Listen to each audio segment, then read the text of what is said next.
Discord real quick. If I want to, I have the system test out tomorrow, and then I can start selling. Stop Oh, jumping yeah? it. And like I'm pretty much ready. I just got to go over the book like one more time, but it's pretty fucking easy, man. The weird thing is though, I haven't even looked at company story or product demo because we haven't practiced those because like I don't know why we haven't, but you don't really need to because you have a fucking presentation with everything on the company. You just talk about it, you know? It's pretty easy. Yeah. I mean, I could go. I don't need to do this fucking test out. You know what I mean? But all these, dude, one thing I've learned about all these in-home sales companies is like they're pretty much all the same. They all have a sales process that's pretty similar. And then they all do the same thing. They all preach the process. They're all like, just do the process. Do it. You know what I mean? Yeah. Like, and it's a bit annoying, dude. Honestly, the next time I interview, unless it's like my dream job, if it's just another in-home sales company, I think I'm just gonna in the interview process, I'll be like, look, I don't want to do your training program. I know you have a training program. I'm not interested. Like, this is my resume. I know the product. If it's Bass, I'll be like, I know the product. Just let me go sell. And I'm sure, especially probably with the franchise companies, like not the conglomerates, but the franchise companies will probably let you, you know? Like Yeah. there's So a I, bath fitter here. And I didn't know this, but bath fitter sells virgin acrylic. yeah, like everyone else does. Yeah. So with me just joining Rebath, I mean, they're a franchise, right? So you can pretty much do whatever you want. What I really like about it is, I mean, you have all the time off you want. Um, they said that there was like a 2 week training, but we would only be getting a 1 week training, and it's probably only just to, like learn the product. Um, Again, it's once you do it, it's pretty easy. What, do a sales process? Yeah, I mean, it's pretty much everyone has like the same 8, 9, or 10 steps. You know, it's you have Yeah. an agenda of some sort. It's you're gonna have a company story, showing testimonials. You know, some people might do like price conditioning, and then of course you've got your product demo, pre-close, close, all that good stuff. Yeah, I mean, I don't know. I would agree. They're all pretty much the same because they all, and it's really interesting. It makes me wonder, like, I wonder if like one process was the father of all of these, you know? That's actually interesting. I'm reading a book right now. I don't know if you've read Tom Hopkins, but he's like one of these OG sales trainers, and I believe the book is called "Sell It Today, Sell It Now," and he talks about a lot of these principles. I think it was a couple decades ago. He was really more prominent, but he talks about having like an agenda, basically lowering sales resistance to then fill that void with sales acceptance. So as I go through some of these older books, I think, okay, maybe this is where a lot of this stuff originates from, or maybe it's just bits and pieces from a lot of different sales trainers throughout history. I don't know. The thing that bothers me about people who fucking write books, okay, because this is what you need to understand. People, especially with sales, people who write books about sales, they're just trying to sell you on their book. That doesn't mean there's not value in it. But a lot of the time when I like buy these books, I'm just thinking to myself, like, okay, how much of this is actual useful knowledge and how much of this is this guy just trying to make money? And I don't know what the answer is, but I feel So like, there's two types of books, right? There's the academic books, and then there's the books that come from people in the field, right? So you have books like, you know, Tom Hopkins, who was a salesperson. You've got people like Brian Tracy, who was a salesperson. Great books. You've got what's that guy's name who wrote Never Split the Difference? I don't know. FBI negotiator. So that guy actually worked in the field and therefore has a pretty good set of books, or just that one book. Yeah, I mean, dude, we could write a book and just steal everything we've learned pretty much. I mean, it's not that hard. Sales is like, that's another thing too about learning sales things. A lot of stuff you'll learn about sales, it's like how much of this is works and how much of this is just an opinion that might work. That's another thing too. Everyone's different. Like not salespeople, customers. So not everything's going to work on the same person. You know what I mean? And I guess that's what sales processes are for, is to get the majority, you know? Mm-hmm. And then the Yep. fucking big dick salesmen that aren't shit can still get those rare customers who the sales process isn't going to work on, but it's fucking hard, man. And like, I remember when I started with, you know, the company we both worked for, I was like, dude, this sales process is dog shit. I'm not going to use this. Like I might take a few things away. And then I ended up just completely using it, and it's extremely effective. Like it's extremely effective. And now I've been with how many other companies? Two other companies. And I still think that first company sales process is like pretty, I would say superior. This company I'm at now, maybe it's pretty close. It hasn't been tested by you enough yet to really know, and that's what I'll find out with my new position too. But like you said, I think the best sales process is going to be what's going to capture the most amount of people at the top of the funnel, and then of course it's going to be up to you as a sales professional to cater that process to more people. That's what bothers me about role playing in sales. Like role playing is all about how good of an actor you are in front of your peers. Well, yeah, but what, and I do believe you can act well in front of your peers. You can act well in the house. Like there is value in role playing, but what bothers me about role playing, I think, is that everyone's natural tendency is to be the most difficult customer ever. But the reality is they'll be that customer that you get 1 in 20 times. And it's like, yes, that's good for role play if you're closing the 19 out of 20. You know what I mean? But if you're not even closing at 50%, why are you practicing on the 5% of customers? Why are you not practicing on the majority? Like on that first company we were both at, when I'd watch role plays, or I would role play, and they would always go with Ben, and they think it's hilarious, and he's the most difficult customer. It's like, bro, this office is closing at 30%. What the fuck are you guys? Why are you guys practicing on this guy? You're never closing him. You can't even close John and Mary. Why are you guys practicing this one-legger? If I think there's a couple steps to this. So the first step is to obviously role play. It's kind of like in soccer, you would have like a skeleton route you would run, like without any defenders. And then really from there, you will have to get the process down before then you really practice on the hard people. I mean, you have to practice the tough customers because they exist and it's more realistic. But at the same time, if you can't even state basic scripts, then it's just not going to help you in any productive way. I always thought, like, my favorite thing about going to a sales meeting or just talking to other salespeople, I love when I take away like a one-liner. Like someone tells me something, like a one-liner that's just extremely effective. Like from Tyler, I always thought that my inspection, right, which is basically people who don't know, it's whenever you have a product, you always need to talk about the product and create a reason why they need to act now. And then you also need to create a reason why they should go with your product instead of all the other competitors' products, right? And that's going to happen generally in the inspection within home sales with every company. But I always thought my inspection was incredible. And fiberglass, which is, I think, the most important thing to kill when you're selling showers, if you're not selling fiberglass, I thought my fiberglass killing was lethal, right? But then Tyler, I remember I talked to Tyler once, and he had this way of explaining it, and it's an art, bro. How did he explain it? So basically the way I would do it before I'd say his is I would just be like, look, like what are the major things you want a customer to take away when you're explaining fiberglass? Cheap. You want them to fear how long it's going to last, create uncertainty, doubt, and you want them to believe it's almost just as expensive as yours, right?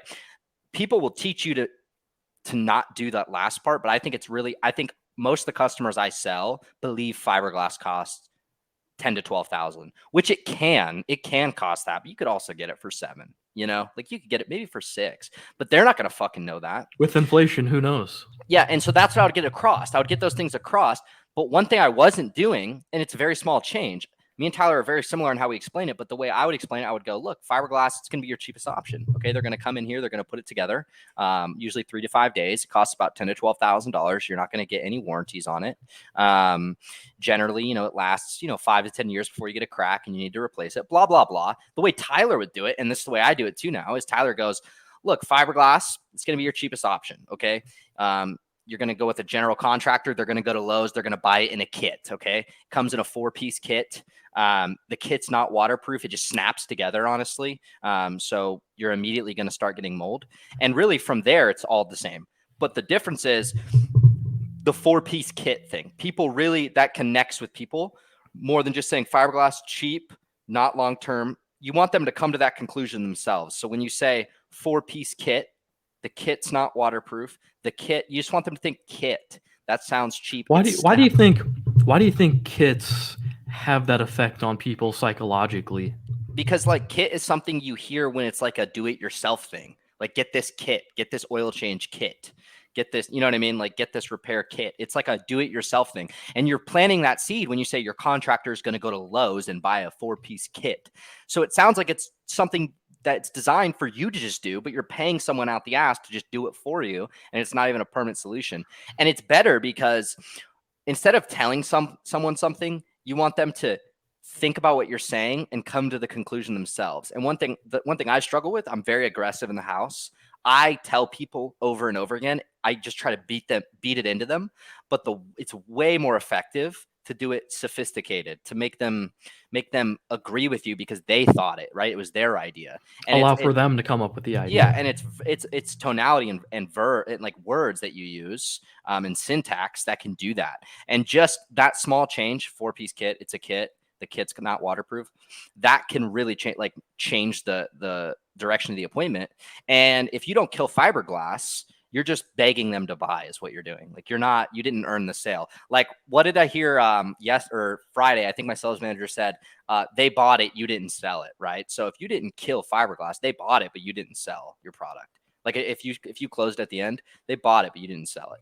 And so really, but that's interesting because we don't have to sell someone. Can you hear that? What's that? Can you hear my dryer? No, I can't. Okay, keep going. But what I was going to say is our job as salespeople isn't really to sell someone. It's to give them information that allows them to come up with the facts and information they need on their own to lead them to a buying decision. So in a way, we're not forcing them to buy something. We're just the guardrails keeping them on the track, on the road we want them to follow. Yeah, and that's one way to look at it. And that's probably someone who does that consistently is going to be an incredible salesman. You can force people, right? But you're not going to get a lot of cancels. Yeah, you're going to get cancels and you're just not going to get as many deals on the table. You know what I mean? And that just reminded me, you ever heard the phrase, you catch more flies with honey? Mm-hmm. I actually hate that phrase. I see how it would apply here, but why the fuck do you want flies, bro? Why are you trying to catch flies? Just swat them out of the air, dude. Just fucking kill them.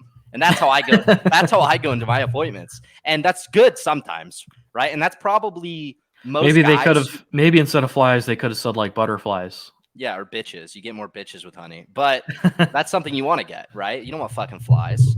But I think a lot of young men with my personality traits are going to be very similar. And I think the development of our careers is going to be, you can maintain your aggressiveness, but you just have to figure out how to direct it and when to let it out, right? Instead of just being aggressive the entire appointment, because that can. And what do you mean? And what do you mean by aggressive? How does that translate into tonality? I will literally be in the house. I'll be in the house, and they'll start talking about something that's not leading me to the sale, and I will interrupt them.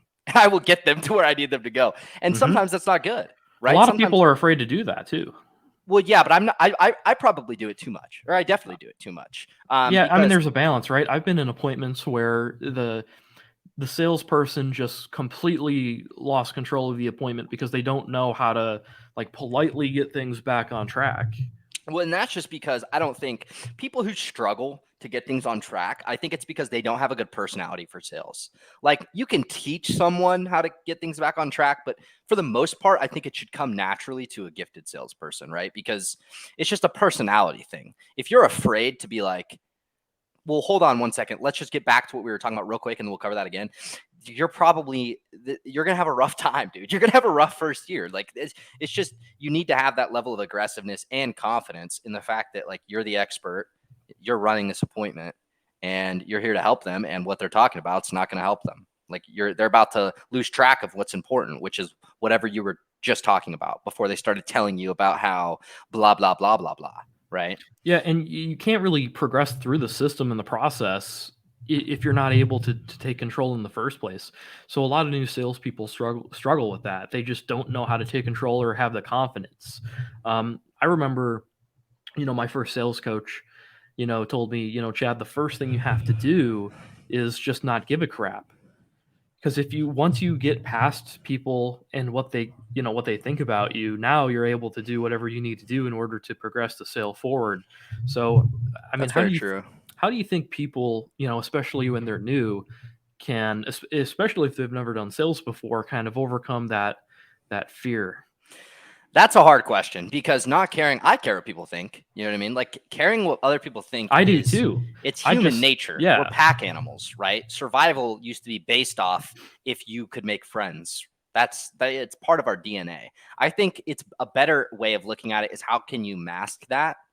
Um, because you're going I to care think what people think. I Some think that people, word mask is important. So yeah. whenever I put on the polo to go to work to do the sales job, Mhm. I always thought to myself, if I get taken off track, if people just don't like what I have to say, they're not mad at me personally. They're mad at the logo that I'm wearing because I'm representing this company. They're not mad at me. They're mad at the company. So I think that separation is what's able to help you. Like, hey, like nothing against. I'm just the messenger. Well, They're mad at this right here. it's the same reason like guys struggle going up to girls and starting a conversation, okay? You're never going to see them again, probably, right? You're never going to see them again. So why wouldn't you? You know what I mean? So like if you're at the point in the appointment where it's not going well and you don't think you're going to close it, why not fucking bust your nut and give them everything you've got? They're not calling you back. You know what I mean? And I'm guilty of this. I'm sure you are. Everyone's guilty of it at some point in their career, especially when you're newer to sales. But like, dude, it doesn't matter. It doesn't matter if they're fucking mad at you when you leave. What matters is that, well, obviously I'm results oriented. What matters is you close it. But I would rather, I've only had one or two people ever really kick me out of the house out of hundreds yeah. of appointments. I've been kicked out once, and you know about that one. Yeah, it really doesn't happen too often.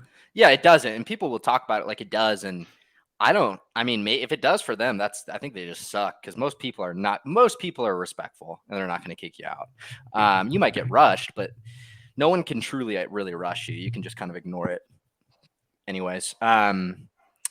It's just all about controlling the appointment. I mean, and everything we're talking about is just going to come from confidence, and confidence is going to come from experience and knowledge. Everyone will say that you can fake confidence, and you can fake confidence, but it's not as effective. I was a medic in the Navy for 6 years, and they always tell you fake it till you make it. And that's because when you're a brand new medic, no one knows you don't know what the fuck you're doing, right? And if your Marines know that you don't know what the fuck you're doing, they're not going to trust you, right? Because you need to be able to take care of them. So you act like you know what you're doing and you talk to your doctor on the side and figure out what the answer is. It's the same thing, right? You want to act like you know what you're doing and then get the right answers without them knowing you had to get the answers generally. But the best way to go about this is being truly confident. And that's going to come from putting in your personal time, which we're all guilty of not doing enough, and studying the product, listening to podcasts, watching videos. I think studying the process too. So I can explain, when we first got started at our first company, I had a little bit of sales experience before being a real estate agent, a couple other things that I've done. My first business, I was going door to door basically to businesses asking for business. But, you know, what really helped me was just continuously telling myself, look, if I just study the process and that's all I really care about is the process, Yeah. I know all the science and the psychology is backing this process. Therefore, if I can just do what I'm asked, I can just show up, perform that process, and I'll get Yeah. sales. And what happens is that's exactly what I did. I performed this process, I learned it. Studied it, took notes on it, got tested out, and then guess what? Went and sold my first ever bathroom sale. Well, that first week I sold 5, and guess what happens your confidence your first week when you sell 5? And that 5 came from studying a proven process. So, what happened after that is, I had a little bit of a slump for about 2 weeks, but then getting into November, my first full month, now I close about $250,000 in net sales. Now Yeah. that sets the tone for the rest of your time in home sales.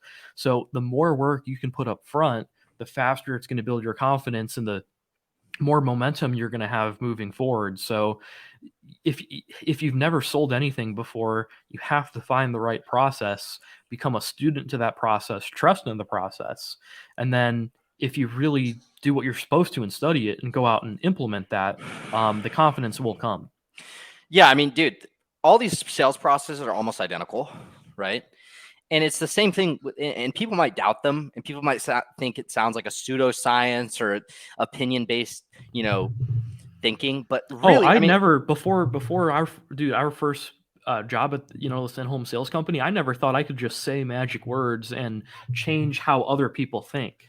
Yeah, and you can, dude. I mean, look at the NFL, dude. How many teams are there? 32, something like that. Something like that. Every single one of their offense and defense are similar to like 95%, like almost identical, right?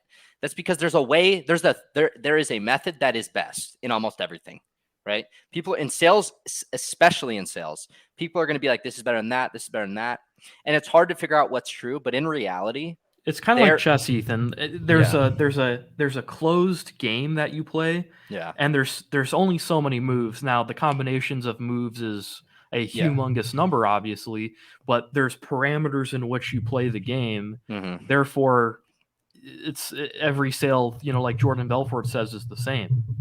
Dude, you could be 18 years old, a little disgusting creature. You could go buy a polo and slacks, study this process for 2 weeks, and then go close at 35% for your first month easily and make 6 figures a year. Oh yeah, easily. And that's like, dude, and that's no question in my mind. I could take any 18-year-old man, regardless of their personality, and get them there, honestly. At 30%. As long as they're not like super creepy. Well, because you do have to be able to warm up with people. Yeah, but if you're super creepy and you come to me and you say, this is what I want, you'll be able to change that in the house, I would say. As long as you're willing to be coachable and change, then absolutely. Yeah. What did you do? What were you saying? I was going to ask you, what did you do with your first 5-figure commission check? I think I don't know. I know I bought a prostitute for sure. Other than that, I really just partied, dude. That's what I do with most of my money is I just party with it. But I'm 25. Fuck it. I don't really care. Yeah, right. But I mean, once you get in sales, like your perception of money, like I'm not rich by any means. I'm not even close to rich. But dude, like your perception of money, I could never go back to an hourly wage, dude. Oh yeah, but before getting into a home sales, man, I looked at the prices of like food in the grocery store. Now it's like, if you make enough, you don't even have like there's levels of financial freedom, and that's like the first level is like being able to go to a restaurant, like not even look at the bill. Yeah, and dude, it's so liberating because like once you get so after the Navy, I worked at a hospital with an hourly wage. Okay, what was that hourly wage? I don't know, like $24 an hour. I was a ER tech in a trauma center. But here's the thing: like, there's nothing you can do to make more money other than work overtime. But it doesn't really matter. You're trapped in this prison for 12 hours, and this is how much you will make. When you're in fucking sales, dude, you can do anything to make more money. Like literally there is no ceiling. Okay. The ceiling is the fucking moon. You can do whatever you want to make more money. Like, and now I'll make in one day what I would make in 2 weeks at that hospital, selling 1 or 2 fucking baths, roofs, whatever I'm selling. And you're going to sell way more than that. It's so easy. And people think like this sounds too good to be true. It's really not. It's very, very simple. And it's because we live in America, which is the easiest place to make money in the world. These companies, easiest by far. Yeah, these companies, all of them have disgusting profit margins on everything they do. Disgusting.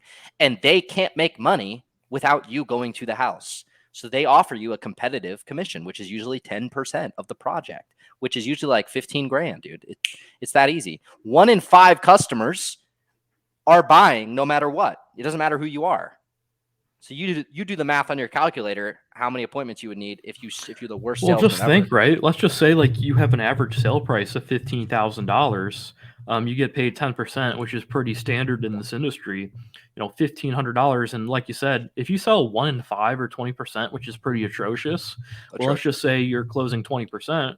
You sell 3 a week or whatever. Maybe you net 3 a week. Maybe you sell more, but they FR, right? So, 1,500 times 3 a week is $4,500 times 4 is $18,000. Yeah. Annualized, that's $216,000. It's never been an easier time really to go into homes and make $250,000 a year doing this job. What's really funny is I went to school for mechanical engineering and dropped out, and then got into this job. First year made $275,000. Well, it's funny because I talked to my friends who are engineers who have master's degrees now.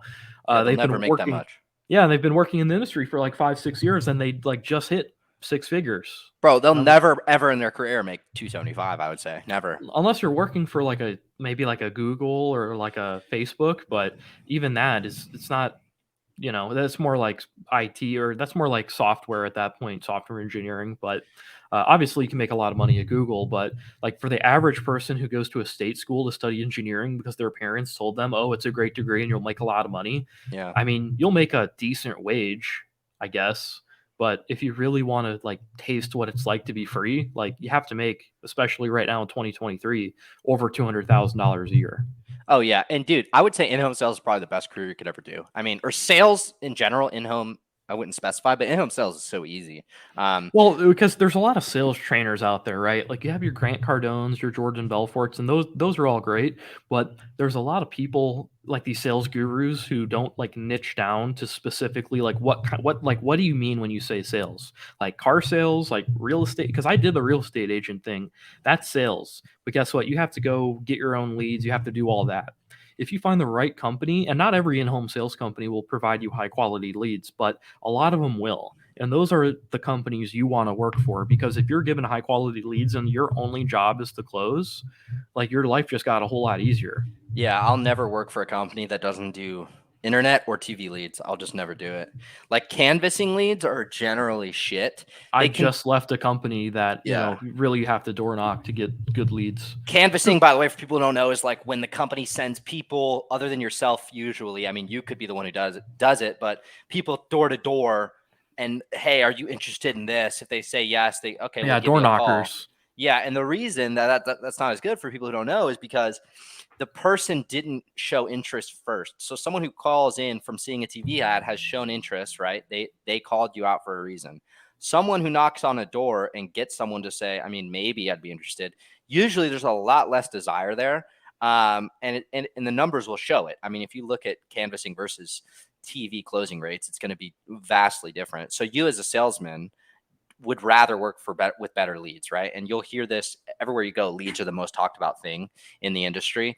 The only thing you can really control is how good of a fucking closer you are, right? But you can also control what company you work for. And there's tons of companies that have great leads. I would say it's actually rare to find companies that like primarily do shit lead generation. They're going to be smaller.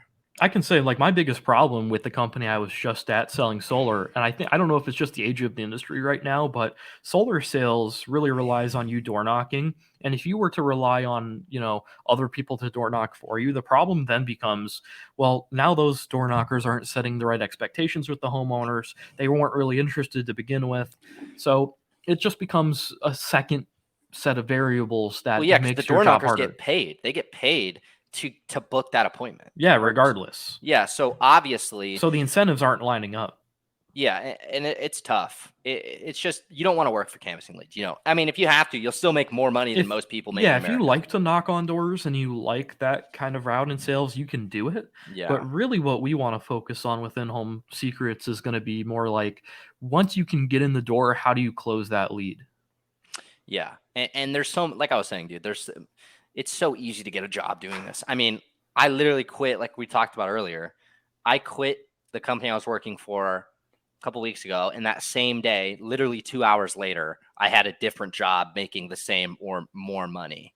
If you can, it's just all about how confident you are and how good you are at what you do, and it's that easy. All these companies are hiring; they're always hiring. There's not a They're company, always looking for closers. yeah. When I applied to my new position, which was just less this past week, they actually didn't have anything on Indeed. They didn't have anything on posted like jobs. I actually just cold emailed this company with my resume saying like, hey, look, I'm a 51% closer, A player, all these statistics, Mhm. and I got a call the next day interview. I was more or less interviewing them, and it's funny because the owner was pretty much selling me the entire time. Hey, I think we're a And great they'll do fit. that. Yeah. I always get like they always try to sell me in these interviews. Yep. Because And they want A players. They want to they do. know It's that not you're like going a to come hospital produce. where like we need 10 doctors. How many doctors do we have? 10. Can we hire another doctor? No. It's not like Taco Bell. We have this many employees. How many do we need? This many. Can we hire another person? No. In-home sales, I mean, it's literally sales companies or home improvement companies. This is what they do, okay? They have $1. There is a TV station that will run ads for them. They put $1 in that machine, and $2 comes out, right? So they can hire as many fucking closers as they want. They just put more money into marketing, they get even more money out. So that's what's great about in-home sales. And I truly think it's recession proof too. It's not depression proof. Like if we went through a Great Depression, but nothing's depression proof, but it is recession proof.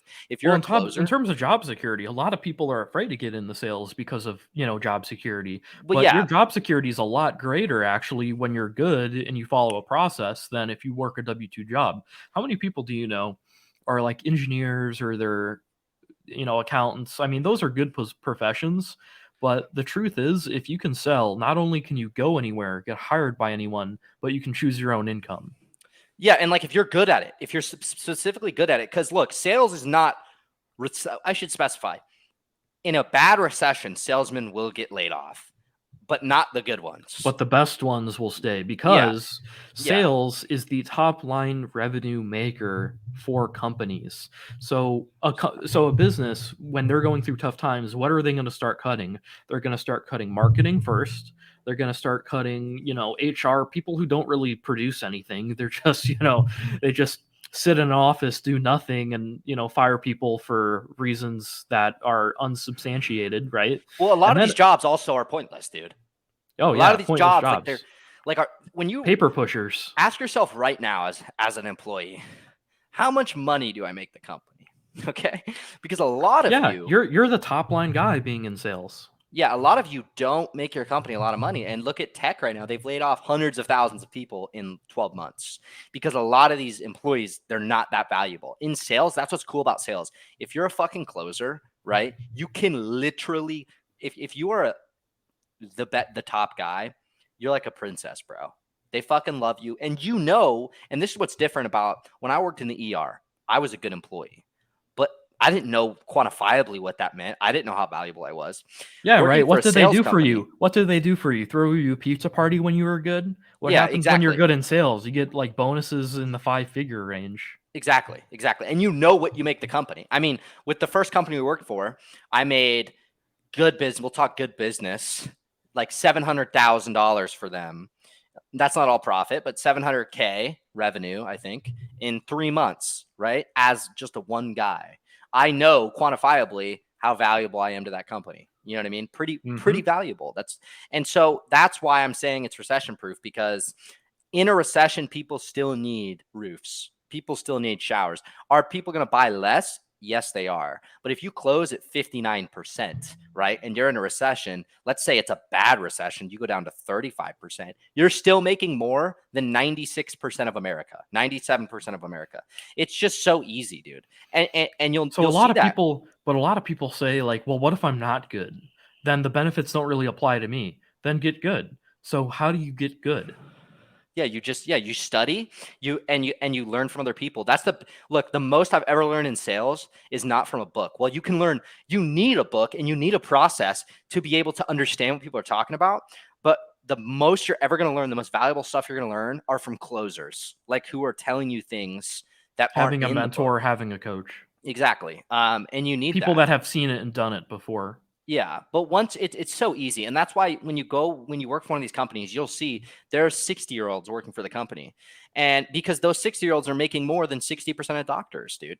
Like, you know what I mean? Like, what's the average income for a doctor? I think it's 175 to 225, something like that.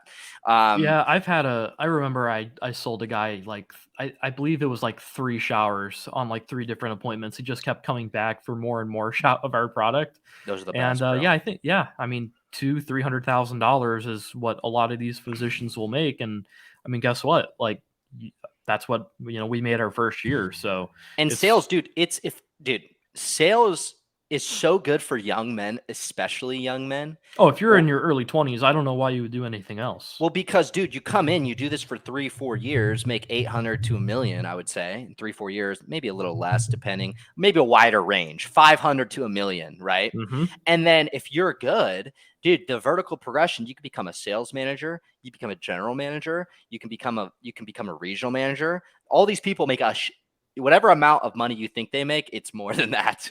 And not only that, you learn so much about business. You could just move careers. You could go start your own business if you wanted to. I would never do that. You know But how they say like getting a college degree opens doors?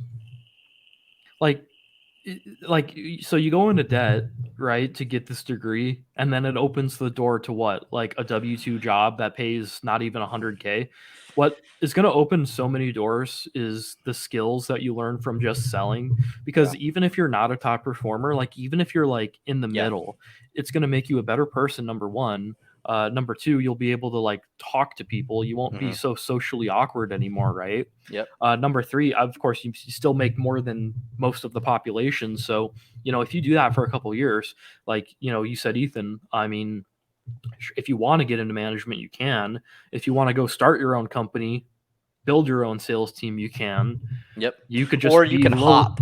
It's so easy Yeah. to hop to a better sales job once you have experience. And here's the thing, college is important because you need cogs in the machine. Okay. I need someone to do Oh, yeah. Without people going HR to for college. Google. Yeah. Without people going to college, we would have no one to sell to. But the thing We got to get is, like, approved by the you have to lenders. ask yourself, do I want to be like, you have one life. Okay.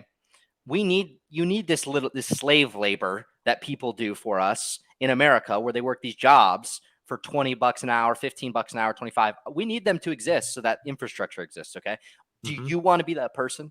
No. Fuck no, you don't want to be that person. Okay, so it's so easy. Just become an in-home sales consultant. It's that easy. And you will make more than 97, 98% of Americans working the same, a little less, a little more, it varies than other people, but it helps you in your life in every other aspect. And it's so easy to do. You don't need a college degree. All you need is to not be stupid, and to be willing to spend a couple hours a day out of work learning, and bettering yourself, and your life will change. So it's really that simple. Do you want to be this little average guy who makes 20, 25 bucks an hour, whose career, his life aspiration is to make $30 an hour? Like, he'd be content with that. Or do you want to go make $1,500 to $3,000 a day, literally selling roofs? It's that easy. People don't know how much, when you go into a house, Chad, do these people know how much money you're fucking taking from them just into your own bank account? No Fuck idea. no. No. Nobody knows how much these people make. If you've ever bought a roof, if you've ever bought windows, a shower, that person made like $1,000 to $1,500, $2,000 from you, from just talking to you for an hour and a half and doing nothing. He has no liability. He has no risk.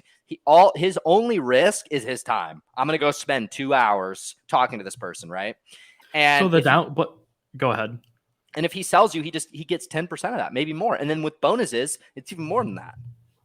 So let me talk about a little bit about what, like, the common complaints about being in the industry, right? Because we can sit here and say, "Oh, it's the best thing since sliced bread." So, like, what are the downsides? The first thing I hear is, "Oh, I have to like work 6 days a week, like Saturdays," and there's a big movement for some reason right now of people who want to work only 4 days a week. Now, if I worked in a cubicle or like a wage slave job, like what you're talking about, Ethan, I probably wouldn't want to work any days of the week, right? Because it's a miserable Yep. experience. Totally But agree. when you're paid based off of what you produce, Yeah. like there were some months, working in home sales. I wish I could work 7 days a week because I was on fire. I wanted to make like 20 grand in a week. Hmm. So that's why it's the reverse. It's not really working. You're working hard, but you enjoy the work. You enjoy the process. Yeah. It's not just the money at the end of the day. You enjoy the fact that when you go in and 2 hours later you're walking out with a check or a closed deal and you're $1,500 or $2,000 richer, you're not really thinking, oh gosh, this is so hard. You're thinking, yeah, what are they going to say about me in the next sales meeting? What is my reputation going to be like? Oh yeah, um dude. When I would ha- come into those sales meetings with you, and my fucking closing rate for the month was 78%, dude, you're sky high. Okay, 2 weeks oh, in. there's no better feeling. Oh yeah, like these people.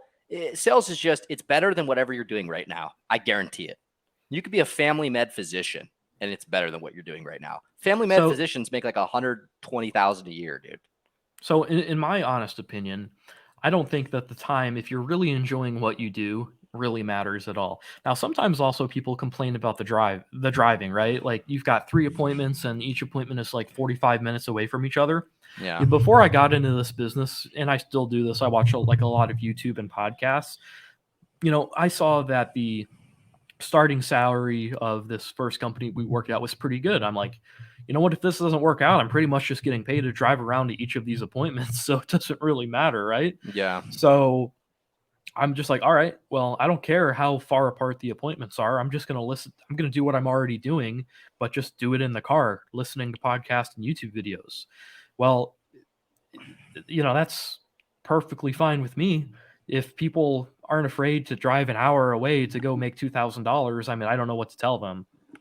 Yeah, I mean, driving's always annoying. I've complained about driving before, but look, I mean, you're not going to have, with the amount of money you're going to make doing this, there's going to be downsides, but the downsides are never worse than fucking generally whatever you're doing. I I like mean, the time in the car, to be honest. Like, well, I yeah, the like time in the car is listening to nice. music. That's another thing too about in-home sales. It doesn't really feel like a job. You're only working like the 2 hours you're in the house. Yeah, and Like, you're just if you talking really to think, people. yeah, all you're doing is talking to people. Think about like if you only look at the time you're actually working in the house using your brain power, it's like 6 hours a day. And then the other time spent is just like your own time in the car listening to music, listening Going to to YouTube videos, Starbucks, running going an to errand. Starbucks, calling your friends, talking Yeah. to other salespeople, getting better. I mean, Yeah. it's just such a positive environment. Going to the Like gym. like your going to the gym, like your confidence and your lifestyle, just like the overall lifestyle of being in-home sales is like, it's just so much more healthy than sitting in an office in a cubicle with the white LEDs just hitting your skin Yeah, all you day, every meet new day. people. You meet a ton of new people every day. You can network. It's just better, dude. It's If you better. like to And travel too, like I've seen a lot of cool stuff just from traveling. yeah, it's just better, man. And really, there's no excuse to, with the amount of availability in the market for this job specifically, like anyone who complains about how much they make or how the system is against them, I have no sympathy for you. It's so easy, dude. It's so fucking easy. I told you this like when I got this other job after quitting this job like that. It's so easy. I don't know why anyone complains, dude. What qualifications do I have? What degree do I have? I can talk to people and I'm willing to spend my time learning, and I'm a hard worker and I want to make money. If that is you, then you could make $200,000 before the year's over by just Googling in-home sales companies and applying and interviewing and not being a little timid bitch. It's that easy. It's funny. I was on vacation in Colombia last year, and I was talking to one of my friends down there, and I was telling him, I have this job, and the job is so simple. He's like, oh, well, how much money do you make? I'm like, oh, about $250,000 a year. It's like, really? That's amazing. So, like, what do you do? Are you like a doctor? Like, what is it? I'm like, oh, I just talk to people. It's like, wow, how can I do that? Like, well, and that's what's great. Like, it's good people don't know because it would make it harder in the house. Like if people knew that I was getting 10% of this deal and they're sitting here and this is like the hardest decision they've ever made. Like this is like the most money they've ever spent, maybe other than maybe like a car. And it's a big deal. And they knew I was about to take fucking 1,500 grand off the top. It might make it harder, until they come to the realization that every company is going to take 10% off the top for the sales guy. But I think a lot of these people think you get like 1% or 2%, a few $100, but that's not the case. It's just, and it's not, it just blows my mind. It's like a hack in the matrix, dude. When you look at the market and how much the average person makes and how much, think about it this way. What would you call the average income for in-home sales? 175? Probably 120 to be safe, because Okay. there's a lot of companies out there that actually kind of suck and they're not going to pay you as much. And this is just how far we've come. I think making 120 is pretty sucky. Dude, that's depressing. When I first started, I thought if I just made 100K like a year, like, Yeah. because I went from like making no money as a real estate agent, like maybe 20 grand a year, because like I had no training, no help. I Yeah. didn't have any like good leads. I mean, if I just made 100K, that's better than like probably 80% of the population. Oh, dude, 100K sounds horrible to me right now. Like I would be depressed if I was making 100K. And if you look at, okay, let's call it 125, but that's just because you have a lot of smaller companies bringing down the average. What job? But 125 still proves my point. What's the average job require to make 125 a year? Tons of fucking experience, a ton of 4-year degree, certifications, all this bullshit, debt. You know what this requires? Googling the phone number of an in-home sales company next to you and sending them a resume. That's what this requires. And you'll make. You don't even need sales experience. Like when I got hired on, the guy who Mhm. got hired on with me was a bartender. Yeah, I had no sales. Well, I did have that garage door experience, but I basically had no sales experience. I mean, they told me in the interview I was getting hired based off of my confidence and the fact that I remember the guy said that the biggest thing for him was because I was getting interviewed by two people. One was on the couch to my left, like a 90-degree angle, and he was at the desk. And I split eye contact between them evenly, right? So I would be talking to him. I would look at her, talk to her. And he said, that's why he hired me. It's that fucking easy, bro. And this is a $1 billion company where people are making 2, 3, 4, 500,000 a year. And he said, that's why he hired me. Just because I was able to talk to two people at the same time without, my social anxiety is crippling me. You know, it's so fucking simple, dude. Just be able to be a human being. Just Where do you think social? where do you think social anxiety comes from? Well, it's normal. Like we were talking about earlier, it comes from caring what other people think, not wanting to leave a bad impression, not wanting people to judge you. And that's human nature because we're tribal. We used to live because this person would gather berries and I would go kill a saber tooth and she would take care of the children and I would go hunt mammoths with the boys. That's how we used to live. And if everyone thought I was a fucking weirdo, I'd be exiled and I would starve to death or I'd be eaten by a saber tooth. That's why we still care about what people think about us. But the trick is understanding that you have two options here. You can care what other people think about you and let that ruin your life, or you can care about what other people think about you and use that to be successful. I care so much about what other people think about me that I'm extremely successful for my age. I have a better physique than 95% of guys. I make more money than probably 95% of men because I want people to think of me that way. And I use that to fuel me. Before that interview with the company we both work for, in my truck on the way there, I remember thinking to myself, there's two ways this interview goes. You go in there and you're nervous and you're timid and they don't hire you and you keep working where you're working, or you go to that interview and you fucking put your dick on the table and you show them that you're not afraid to fucking talk to people and you're a successful human being and you get hired and you're a winner. And I did the latter. And it's really just a choice. The reason a lot of people don't think it's a choice is because the media and, the pharmaceutical industry has made people think that social anxiety is like a defect, that they need medication. And even then they're just going to feel it and there's nothing they can do about it. Realistically, social anxiety is natural and usually it's important. If you're super anxious, it's probably because you suck. Like if you're super, super anxious, you don't like the way you look, usually is a common factor there. It's probably because your brain is saying, hey, you need to be doing these things so we survive. It's a normal genetic response. If I'm feeling stress because I haven't studied today, that's natural. Do you know what the remedy is to that, guys? Fucking studying, dude. Probably studying. Yeah, if I hate going out grocery shopping because I look like a disgusting creature and people judge you, what do you think you should do? Be mad at society for judging you and that's never going to change, or go to the gym, go for a run and be hot as fuck and people are going to be like, wow, that person looks incredible. Probably do the latter. You can complain about it all you want, but you're never going to change it. No one wants to fuck a 300-pound whale. Okay. That's reality. No one wants to. Or on the latter, I used to be a skinny little bitch. Women don't want to fucking feel my femur when we're fucking spooning. They don't want to see all my ribs.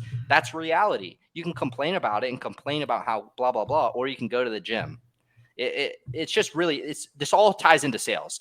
You need to be a self-starter. Okay. You have to take extreme ownership too. Yeah. They're going to give you leads and that's the extent of it. They're going to train you and you need to be willing to take control of your life, dude. And I know that sounds like, even if you got the best training though, but you have like the wrong mindset, like you're not going to be successful. Like we were only successful right in the house because we follow the process. We listen to our coaches and our mentors and we had the right mindset.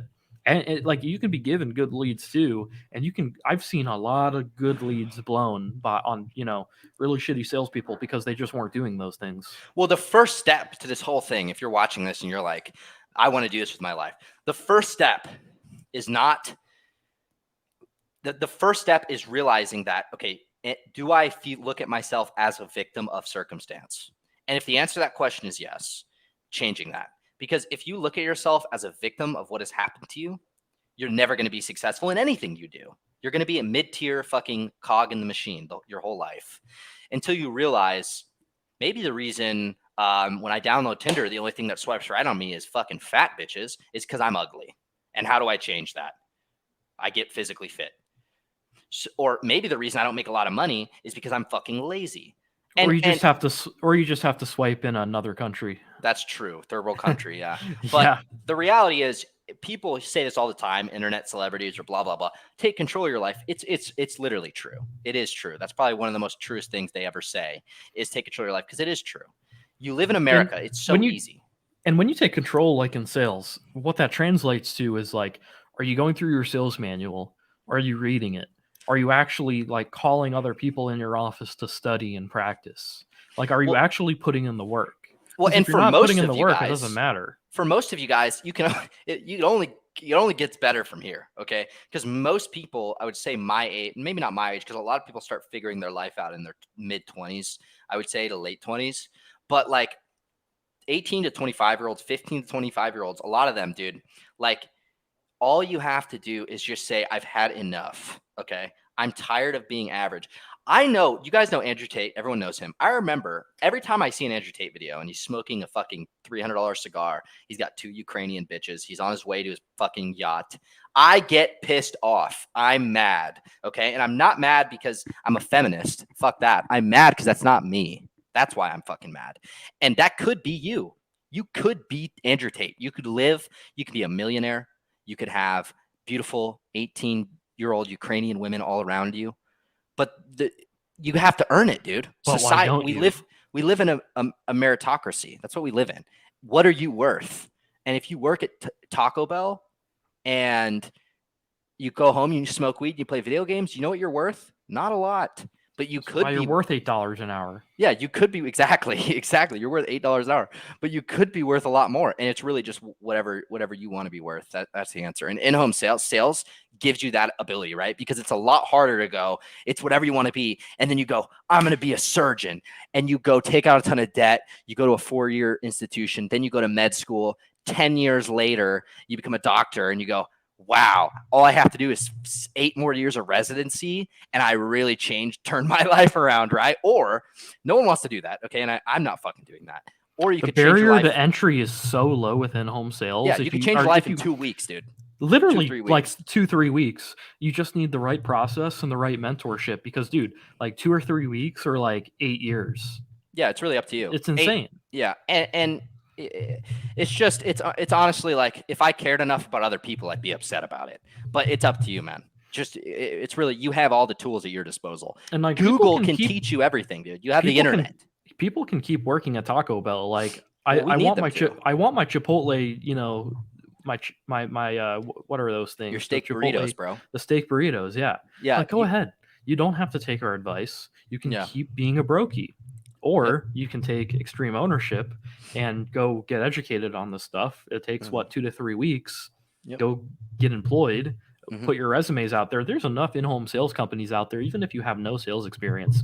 If you're a bartender, at least prove that you can warm up and agree with people. I mean, you'll get hired by one of these companies, and once you get your foot in the door, even if it's not the best company, the beautiful thing is, you can put that on your resume and then go work for maybe a higher quality in-home sales company. Yeah, but that's the thing. Like, even the bottom tier sales companies for in-home sales are going to be drastically better than what most of you are doing. Oh yeah, even the bottom tier, you'll still make like 100,000. Yeah, and to a lot of people, that's a really good wage. Yeah, I mean, it is a good wage in America. I mean, it's not like fantastic. You still have to worry about money at that point, but it's a stepping stone, and it's globally, it's like top 1%. Yeah, but we live in America where we got to deal with fucking all these taxes and bullshit, but especially in like certain states. But anyway, it's really that simple, man. So I think we've covered it, Chad. Yeah, I think that'll pretty much wrap everything up. So yeah, man, that's awesome. Fun. Well, we'll see you next week. All right, Chad. Bye.